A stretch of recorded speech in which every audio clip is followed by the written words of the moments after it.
Baiklah, pada pagi hari ini kita akan melanjutkan presentasi 16 judul studi Al-Quran. Pemateri pertama adalah Diva Auliaresa. Kepada Diva kami persilahkan. Baiklah, langsung saja saya akan mempresentasikan 16 judul materi studi Al-Quran. Yang pertama yaitu sejarah kodifikasi Al-Quran. Al-Quran terdiri dari beberapa nama yang mana keseluruhannya menunjukkan kedudukan yang sangat agung. Sebagai berikut beberapa nama Al-Quran. Yang pertama yaitu Az-Zikro.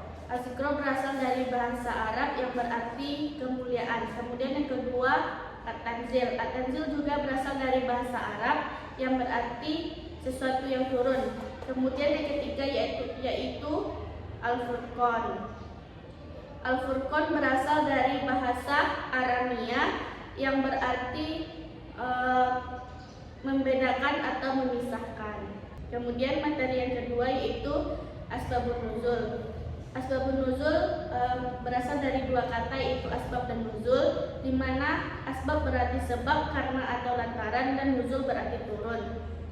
Secara bahasa, asbabun nuzul adalah sebab-sebab yang melatar belakangi terjadinya sesuatu, dan secara istilah, asbabun nuzul adalah sebab-sebab yang mendorong diturunkannya ayat-ayat Al-Quran kepada Rasulullah lantaran ada suatu peristiwa yang membutuhkan penjelasan atau pertanyaan, dan itu membutuhkan jawaban. Kemudian yang ketiga yaitu Al-Quran sebagai sumber hukum Islam.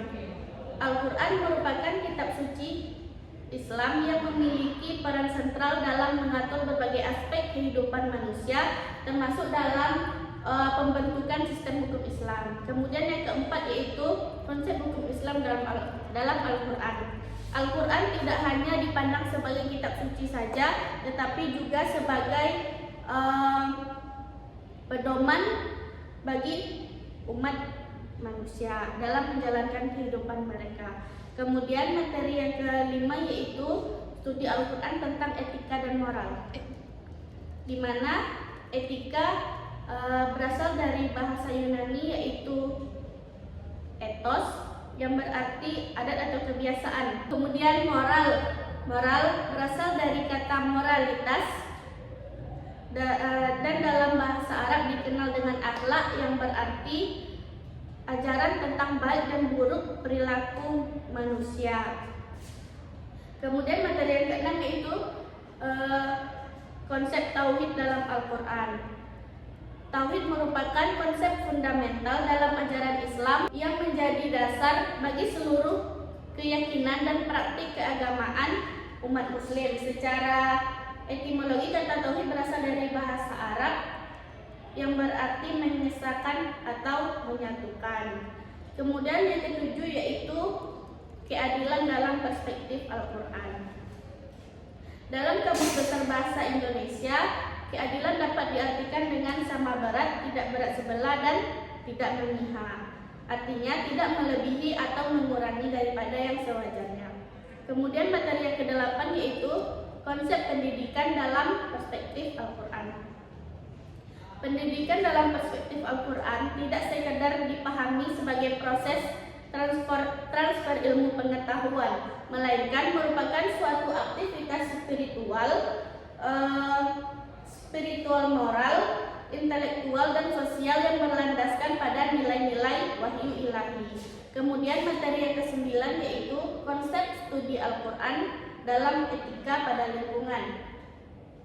Konsep etika lingkungan ada tiga. Pertama, al-islah yang berarti memperbaiki setiap kerusakan. Kemudian yang kedua al-ihsan yaitu yang berarti menjaga dengan kemuliaan. Yang ketiga yaitu al-ta'mir yang berarti memakmurkan bumi. Kemudian yang ke-10 yaitu studi Al-Quran tentang etika berkomunikasi. Etika berkomunikasi adalah tata cara berbicara dengan jujur, lembut, sopan, dan penuh hikmah sesuai ajaran Islam. Kemudian yang ke-11 yaitu studi Al-Quran tentang pengendalian diri. Menurut Harlock pada tahun 1999, kemampuan untuk mengontrol nafsu dan emosi itu dikenal dengan pengendalian diri. Kemudian yang materi yang ke-12 yaitu studi Al-Quran dan relevansinya di kehidupan sehari-hari. Studi Al-Quran adalah disiplin ilmu yang mempelajari aspek-aspek terkait Al-Quran, mulai dari sejarah turunnya, struktur bahasa, konteks, sosial historis atau asbabun nuzul, metode penafsiran atau tafsir, hingga prinsip hermeneutika untuk memahami pesan-pesan universalnya. Kemudian materi yang ke-13 yaitu Al-Quran dan transformasi sosial bagi umat Islam. Transformasi sosial adalah gabungan dari dua kata yaitu transformasi dan sosial. Transformasi dalam ensiklopedia umum merupakan istilah eksakta yang kemudian diintrodusir ke dalam ilmu sosial humaniora. Kemudian yang ke-14 yaitu dinamika struktur kemukjizatan Al-Quran. Mukjizat Al-Quran adalah ketidakmampuan siapapun untuk menjawab tantangan Al-Quran sebagai bukti kebenaran risalah Nabi Muhammad SAW. Kemudian materi yang ke-15 yaitu problematika studi Al-Quran. Problematika berasal dari bahasa Inggris yaitu problematik yang berarti masalah atau persoalan. Dalam Kamus Besar Bahasa Indonesia, problematika adalah sesuatu yang masih belum dapat dipecahkan. Kemudian materi yang terakhir yaitu yang ke-16, hikmah turunnya Al-Quran secara bertahap.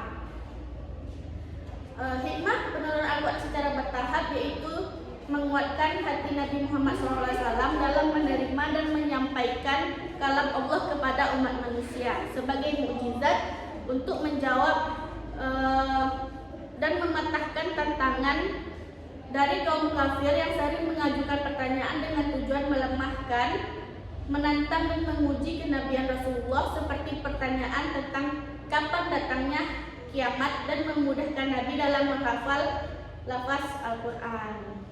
Nah, sekian yang dapat saya sampaikan, kemudian saya kembalikan kepada moderator.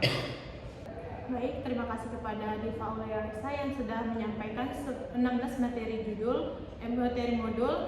Yang selanjutnya kita akan masuk kepada sesi tanya jawab. Kepada teman-teman yang ingin bertanya dipersilahkan. Baik, yang pertama Fatimah Nustania. Kepada Fatimah kami persilahkan. Baik, saya Fatimah Nustania ingin bertanya kepada pemateri, apa yang dimaksud dengan keadilan? Baik, saya akan menjawab pertanyaan dari Fatimah, yaitu apa yang dimaksud dengan keadilan. Keadilan dalam Kamus Besar Bahasa Indonesia dapat diartikan dengan sama berat, tidak berat sebelah dan tidak memihak. Artinya tidak melebihi atau mengurangi daripada yang sewajarnya. Mana Fatimah? Mantap. Terima kasih. Baik, terima kasih kepada Fatimah Nustania. Selanjutnya ialah pertanyaan dari Vicky Wahyudi. Kepada Vicky Wahyudi kami persilakan. Saya ingin bertanya ke Diva. Pertanyaannya, apa itu yang dimaksud dengan etika? Baiklah, saya akan menjawab pertanyaan dari Vicky, yaitu apa yang dimaksud dengan etika. Etika berasal dari bahasa Yunani, yaitu ethos, yang berarti adat atau kebiasaan. Sedangkan dalam bahasa Latin dikenal dengan istilah mores yang merujuk pada sopan santun dan perilaku. Gimana Vicky? Terima kasih. Baik, terima kasih kepada semua teman-teman yang sudah bertanya. Untuk sesi penutup kami serahkan kembali kepada pemateri. Kami persilakan. Baiklah, sekian presentasi saya pada 16 judul studi Al-Quran pada hari ini. Terima kasih kepada teman-teman yang sudah berpartisipasi dalam presentasi hari ini. Saya akhiri dengan Assalamualaikum warahmatullahi wabarakatuh.